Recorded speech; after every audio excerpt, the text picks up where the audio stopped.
আইএসএফদের একটাই টার্গেট হাকিমুল আরাবুল ইসলাম। আইএসএফদের একটাই টার্গেট হাকিমুল আরাবুল ইসলাম।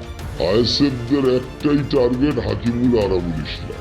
খুন হয়ে যাওয়ার আশঙ্কায় ভুগছেন আরাবুল ইসলাম। তার অভিযোগ, তাকে ও তার ছেলেকে খুন করতে চাইছে আইএসএফ। তিনি জানিয়েছেন তৃণমূলের শীর্ষ নেতৃত্বকেও, কিন্তু হঠাৎই বদল করা হয়েছে তার নিরাপত্তা রক্ষীদের। হতবাক আরাবুল।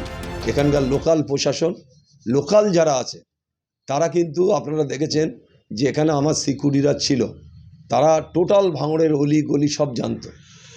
মানে হুট করে 3 জন সিকিউরিটি আমার চেঞ্জ করে দেওয়া হলো, মানে কোনো কারণ নেই, কোনো কিছু নেই, আমার সিকিউরিটি তুলে নেওয়া হলো। এখন আমার যারা নতুন আছে তারা তো ভাঙড়ের ভৌগোলিক দিকটা তারা বোঝে না, যে কোথায় গণ্ডগোল হতে পারে, কোথায় গুলি চলতে পারে, কোথায় আরাবুলির উপরে আক্রমণ করতে পারে, তারা কিন্তু বুঝছে না।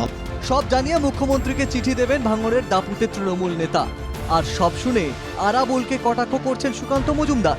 যার জন্য দেশের নিরাপত্তা বিঘ্নিত হয়ে যায় এরকম অবস্থা, সে আবার নিরাপত্তাহীনতায় ভুগছে, তো ভাবতেই অবাক লাগে। তো কোন কলিকাল এলো? আরাবুলের ভয়ে তো সবাই অধ্যাপিকারা পাগল, মানে পালিয়ে আসতে বাধ্য হতো, জগ ছুড়ে মারতো এই আরাবুল। কার্যত একই কথা অধীর চৌধুরী, তবে তার কটাক্ষে বিদ্ধ খোদ তৃণমূল নেত্রী।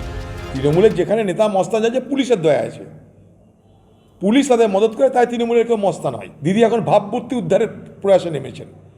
সেইখানে হয়তো যারা এতদিনের গুন্ডা টুন্ডা ছিল তাদেরকে হয়তো একটু সাইড করার চেষ্টা হচ্ছে। এবার যে গুন্ডা, যে মস্তান, সে তো জানে পুলিশের দ্বারা আমি মরে যাব, তাই তার ভয় এখন আতঙ্কিত। বিরোধীদের কটাক্ষ উড়িয়ে আরাবুলের পাশে তৃণমূল নেতৃত্ব। আরাবুল ইসলাম যেটা বলেছেন তার মধ্যে সত্যতা তো আছে।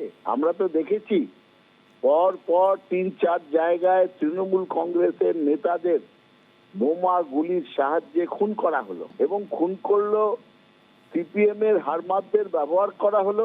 পেছনে বিজেপির টাকা, সিপিএম এর বুলেট, এটা তো আমরা চোখে দেখতে পাচ্ছি, এবং এদের সঙ্গে আইএসএফও যুক্ত আছে।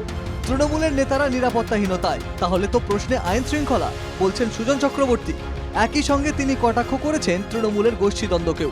100 তৃণমূল ছাড়া তো কেউ নেই।